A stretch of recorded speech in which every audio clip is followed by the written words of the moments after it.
Guys, have you seen this? That right there looks like a license plate reader. And then there's a camera. But why? I've seen this in a few places. I don't know what agency owns that. Whether it's the police department, the DOT, Department of Finance. I don't know, man. Whatever. But this is in the Bronx, New York. And I'm sure there's all over. But I'm starting to see more and more of them. What is it?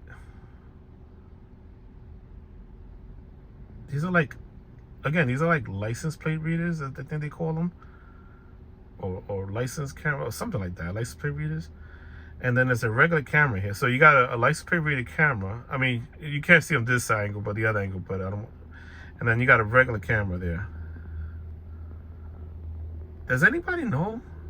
Anybody works for the city that may know, whether it's the police department, whether it's the DOT? Can you guys tell me what these cameras are? Leave it in the comments. See right there?